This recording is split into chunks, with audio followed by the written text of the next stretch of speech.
Salut à tous, aujourd'hui on s'attaque à un vrai casse-tête pour les sportifs, le choix de la montre. Faut-il opter pour les fonctionnalités pro, souvent chères et encombrantes, ou pour une montre de tous les jours, plus simple mais moins performante? Eh bien il semblerait que Suunto est une réponse intéressante. Voilà, c'est exactement ça, le dilemme. On rêve tous d'avoir le top du top en matière de suivi, mais sans se trimballer un monstre au poignet et surtout sans y lécher toutes ses économies. Alors la question c'est, est-ce qu'on est condamné à faire des compromis? Allez, rentrons direct dans le vif du sujet. Suunto balance un chiffre, et pas n'importe lequel. 349 €. C'est le prix de la nouvelle Suunto Race. Et là, d'un coup, tout le monde se met à en parler. Forcément. Et attention, ce n'est pas juste une impression. Le test du site spécialisé Sport Passion est sans équivoque. Ils le disent cash dès le début. Alors on va décortiquer ça ensemble pour voir d'où vient tout cet engouement. Ok, premier point super important. Il faut bien comprendre que la Race S, ce n'est pas juste la Suunto Race en plus petit. Non, c'est bien plus que ça. C'est une vraie évolution avec un design repensé et des améliorations techniques bien réelles. Regardez-moi ces chiffres, c'est flagrant. On passe de 49 à 45 mm. Et le poids, on perd 23 grammes. Ça peut sembler peu, mais c'est presque 30% de moins. Au poignet, ça fait une différence énorme. Et tout ça pour 100 € de moins. Et ce que dit le chef du design chez Suunto, c'est super révélateur. Il explique en gros que le but, ce n'était pas juste de faire une montre plus petite. Le vrai challenge, c'était de la rendre plus petite sans rien sacrifier sur la performance. C'est là que réside tout le travail d'ingénierie. En fait, les changements, ils sont vraiment sous le capot. On a un tout nouveau capteur cardio beaucoup plus fiable. Le fait qu'elle soit plus légère, c'est pas que pour le confort, hein. Ça veut aussi dire que la montre bouge moins pendant l'effort, donc les mesures de fréquence cardiaque sont meilleures. Et petit détail qui a son importance, elle est à nouveau fabriquée en Finlande. Pour les connaisseurs, c'est un vrai signe de qualité. Bon, le design et le matériel, c'est une chose. Mais maintenant, on va s'intéresser à ce qu'il y a dedans, au cerveau de la bête. Parce qu'avoir de bons capteurs, c'est bien, mais si le logiciel derrière ne suit pas, ça ne sert pas à grand-chose. Alors, parlons VFC, la variabilité de la fréquence cardiaque. Ça sonne un peu technique, mais l'idée est super simple. La montre mesure ça pendant le sommeil, et le matin, elle dit en gros « Ok, aujourd'hui tu peux y aller à fond » ou « Attention, lève le pied, le corps a besoin de récupérer ». C'est un outil génial pour ne pas tomber dans le surentraînement. Et voilà comment ça se traduit visuellement. La montre joue les équilibristes. D'un côté, la charge d'entraînement, ce qu'on fait subir au corps, de l'autre, la récupération. Le but du jeu, trouver le juste milieu, ce sweet spot qui permet de progresser sans se cramer ou se blesser.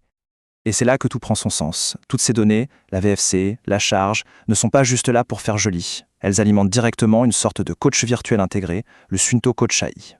Et ce coach, il va créer des plans d'entraînement personnalisés qui s'ajustent jour après jour en fonction de la forme du moment. Ok, changeons de sujet pour aborder un autre gros point fort de Suunto, la navigation. C'est un peu leur marque de fabrique, que ce soit pour le trail, la rando, le vélo, c'est crucial. Et sur ce point, la Race S ne déçoit pas, au contraire. Déjà, l'écran AMOLED, c'est juste magnifique pour les cartes. Tout est super lisible, même en plein soleil.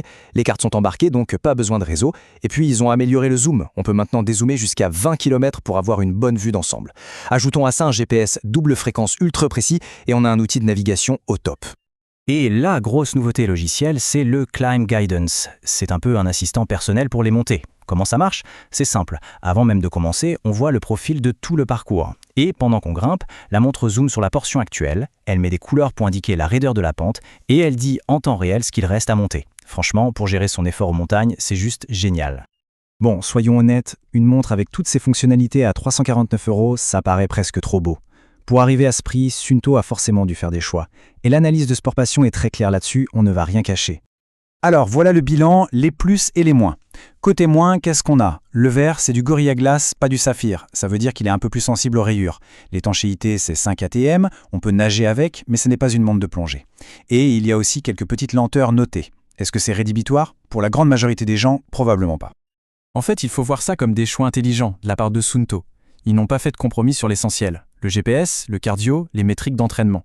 Ils ont plutôt fait des économies sur des aspects que seuls les utilisateurs les plus extrêmes remarqueront. Le résultat, ils rendent accessible 90% de l'expérience d'une montre très haut de gamme, mais pour une fraction du prix. C'est un pari et j'y semble plutôt réussi. Du coup, on arrive au moment du verdict. Après avoir tout mis sur la table, les points forts, les compromis, le matériel, le logiciel, est-ce que cette montre est la nouvelle reine du rapport qualité-prix? La réponse est oui, sans hésiter. La Race S, c'est un pari gagné. Elle embarque tout ce qu'il faut en termes de fonction pro, c'est une vraie amélioration technique, et le plus important, elle met un sacré coup de pied dans la fourmilière en fixant un nouveau standard pour ce qu'on est en droit d'attendre à ce tarif. Et je crois que la conclusion de l'article de Sport Passion résume parfaitement le sentiment général. Quand ils écrivent « Vraiment, elle a tout d'une grande montre et elle ne vaut que 349 €. Que demander de plus ?» On sent bien l'enthousiasme. C'est une offre qui semble presque irréelle, et pourtant… Et on va finir là-dessus avec une question qui ouvre le débat. En proposant des fonctions pro à un prix aussi agressif, est-ce que Suunto n'est pas en train de complètement rebattre les cartes? L'impact de cette RS pourrait aller bien au-delà d'un simple succès commercial. Elle oblige toute la concurrence à se poser des questions. On assiste peut-être à un tournant sur le marché des montres de sport.